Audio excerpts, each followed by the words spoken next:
हम ऊंचे टावर बनाते हैं, आवाज से तेज चलते हैं और एक पल में कॉन्टिनेंट्स पार कर लेते हैं। इसे हम प्रोग्रेस कहते हैं। लेकिन हर स्काईस्क्रेपर के लिए एक जंगल कटता है, हर बुलेट ट्रेन के लिए एक नदी जहरीली होती है।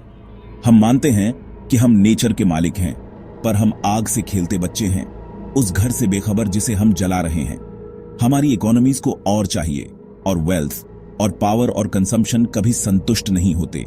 हम उन प्रॉब्लम्स के लिए सॉल्यूशंस ढूंढते हैं जिन्हें हम खुद बनाते हैं, तोड़ने और जोड़ने के एक साइकिल में फंसे हुए हैं। यह बेकाबू ड्राइव डर से पैदा हुई है, पर्याप्त न होने का डर, पीछे छूट जाने का डर, महत्वहीन होने का डर। हम दुनिया को एक्सप्लॉइट करने के रिसोर्सेज के रूप में देखते हैं, उसे जादू और अर्थ से छीन लेते हैं। हमारी मिड्स में असुरों ने कंट्रोल चाहा और विनाश को प्राप्त हुए। क्या हम वही रास्ता नहीं चल रहे? हमें लगता है कि हम पैराडाइज बना रहे हैं, लेकिन हर कदम हमें एक सेल्फ मेड वेस्टलैंड में और गहरा ले जाता है। जिस प्रोग्रेस का हम समर्थन करते हैं वह प्रोग्रेस है ही नहीं, यह आत्मविनाश का एक दुखद कार्य है। हम अपनी कहानी के असुर हैं, पावर के नशे में चूर, विजडम से अंधे। हमारी आगे बढ़ने की गति हमें क्लिफ्स एज से अंधा कर देती है। हम सच में क्या बना रहे हैं? करीब से देखो।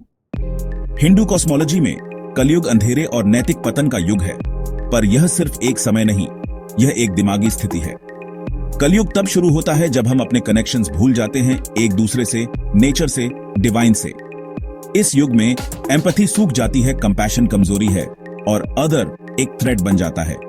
विजडम की जगह इंफॉर्मेशन लेती है, ट्रूथ की जगह ओपिनियन, ड्यूटी की जगह डिजायर। हमारे पास पहले से कहीं ज्यादा नॉलेज है, फिर भी कम विजडम है।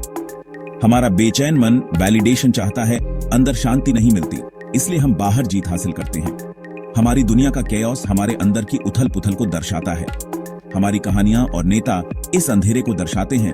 पावर, कॉन्फ्लिक्ट और कनिंग का जश्न मनाते हुए विनम्र और बुद्धिमान को नाइव कहकर खारिज कर दिया जाता है। हमने कलयुग में रहना चुना है, भाग्य के रूप में नहीं, बल्कि अपने रोजमर्रा के चॉइसेस से। यह बीमारी हमारे विचारों और कामों से बनी रहती है। कलयुग थोपा नहीं जाता, इसे बनाया जाता है। अंधेरे का युग हमारी अपनी रचना का दर्पण है। धर्मा कॉस्मिक ऑर्डर है, वह नेचर जो सभी चीजों को बनाए रखता है। मानवता का धर्मा जागरूकता, करुणा और जिम्मेदारी है, लेकिन हमने इस दर्पण को तोड़ दिया है। हम नेचर पर युद्ध छेड़ते हैं, मिट्टी को जहरीला करते हैं, जंगलों को तबाह करते हैं और प्रजातियों को विलुप्त होने की ओर धकेलते हैं। हमारी हिंसा एक दूसरे तक फैली हुई है, देश, जाति और धर्म के आधार पर बंटवारा, नफरत और उत्पीड़न को सही ठहराना। भगवान के नाम पर हम मारते हैं, शांति के नाम पर हम युद्ध करते हैं। मानव हृदय जो प्यार करने में सक्षम है, क्रूरता का कारखाना बन गया है। हम मंदिर बनाते हैं, लेकिन सच्चे मंदिर को अपवित्र करते हैं, दुनिया को ही। हम पावर के लिए फेथ को तोड़ मरोड़ देते हैं, डिवाइन को एक ट्राइबल मैस्कट तक सीमित कर देते हैं। हम समृद्धि के लिए प्रार्थना करते हैं जबकि गरीबी पैदा करते हैं। हम फेथ का कमर्शियलाइजेशन करते हैं, स्पिरिचुअलिटी का पॉलिटिसाइजेशन करते हैं और गॉड का वेपनाइजेशन करते हैं। डिवाइन को पाने की चाह में हम उसे और दूर धकेल देते हैं। हमारे अहंकार ने हमें भटका दिया है, हमारे उद्देश्य से डिस्कनेक्टेड कर दिया है। हम एक कगार पर खड़े हैं, सिस्टम्स, क्लाइमेट और ट्रस्ट के पतन का सामना कर रहे हैं।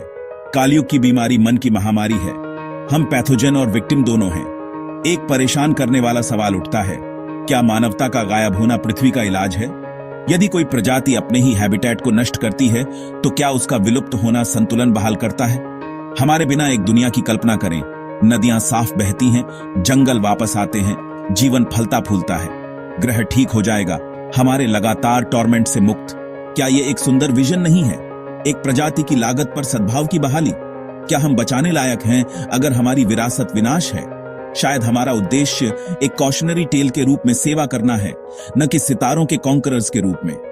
हमारे पास पैराडाइज की चाबियां थीं, लेकिन हमने एक जेल बनाई। चुनाव हमारा ही है, लेकिन समय कम है। क्या हम विजडम चुनेंगे या ओब्लिवियन? दुनिया इंतजार कर रही है।